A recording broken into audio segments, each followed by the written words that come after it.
And I have one of our world clown friends that's coming to us today to talk to us about her experience as a clown, as a competitor, and also a little bit as being a judge. She's been on every side of the competitions. And so she's going to share some perspectives that come from life experience that I believe will help you as you prepare to be a part of a clown competition at a World Clown Association convention. She also has entered a specific category in the makeup and wardrobe competition, and that is the area of character clown. Character clown is a little different than just entering the basic categories of classic whiteface, comedy whiteface, auguste, clown light, or tramp hobo. Then we have character clown. It's a little different, and she's going to talk to us about that today too. So please welcome our friend, Patti Koopmans.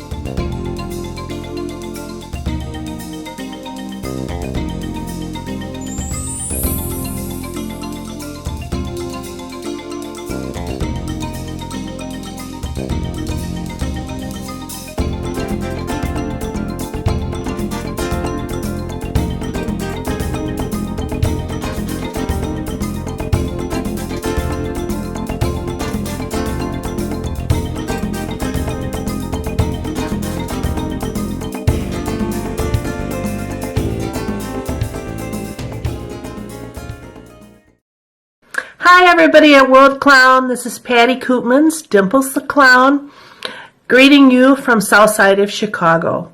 Today we're going to talk about competitions. I want you to know that I've been a clown since 1996, but did not attend a convention until 2003. It was in Jacksonville, Florida, where we were supposed to be this past year. It was great fun. I didn't know a lot of people, but I had great fun, and the seed was planted in my heart to compete at that event. I met some people who told me I was a nice looking white face. At that time, I had kind of a pink costume, and the lady told me that I should be competing because I had a nice white face. I had never given it a thought. I had never been at a convention, but I thought, okay, maybe I'll do that.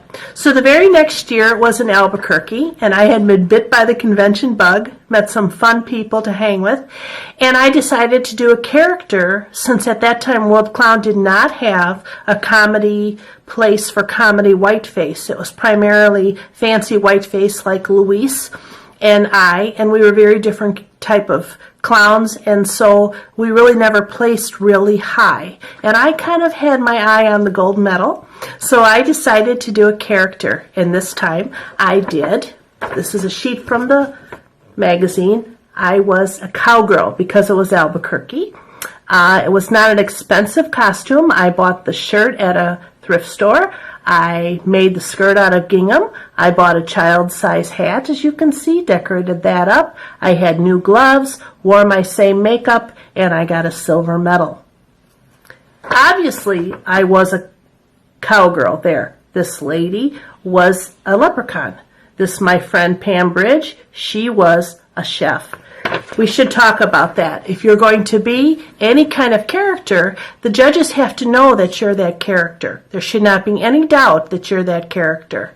So make sure your costume reflects that character, whether it's over the top type of costume or whatever. It has to look like that character.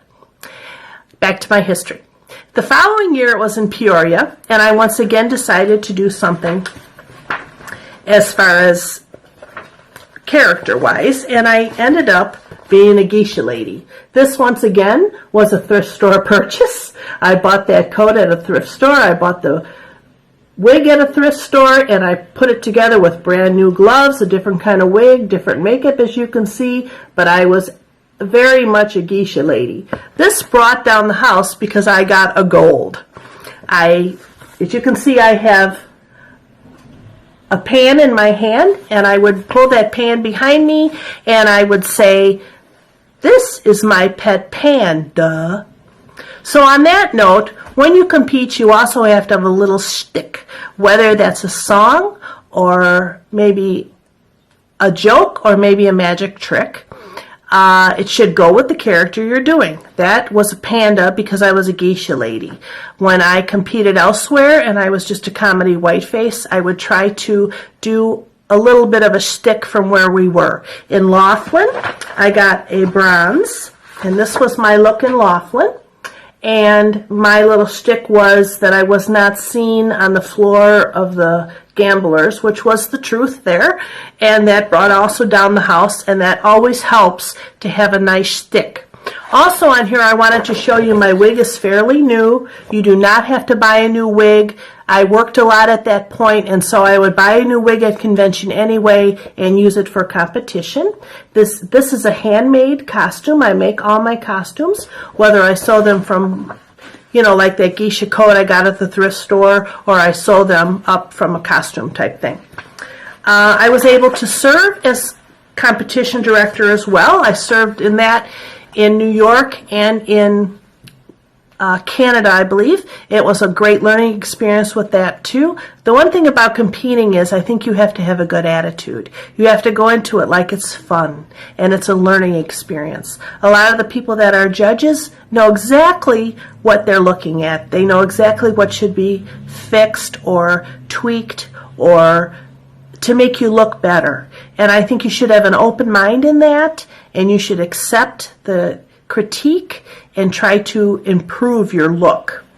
In New York, I think it was in Florida actually, I won gold with this costume. This costume is actually a man's costume for a sailor. I cut it up and made it look more like a woman. I cut the legs off, made pantaloons, made a bow in the front so it looked more like a lady, and I also got the hat with that. It was all together. I think that cost me $20. The moral of that story is you do not have to spend a lot of money to compete. It's fun. I'm not going to go through the rules because you can read just as good as I. The one thing I will stress is that when you go to a convention, make sure you pay attention what day it is to sign up, what time you have to sign up by, that type of thing. Read the rules. Have clean gloves. Have smart makeup. Have your wig in good order. Have your costume in good order. No hanging threads, no faded spots. If you have to have a new pair of, let's say, socks, buy the socks there so that they're bright and shiny. I always shine up my shoes before I compete as well. If I don't have shoe shine, I use mayonnaise. Just different things you can do that way. This is a shout out to those people that have never competed. I think you should try it. Sometimes people are really good at balloons. Do a balloon tryout, or do a face paint, or do makeup. But I'm primarily a makeup competitor. I plan to go next year and do some ballooning as well.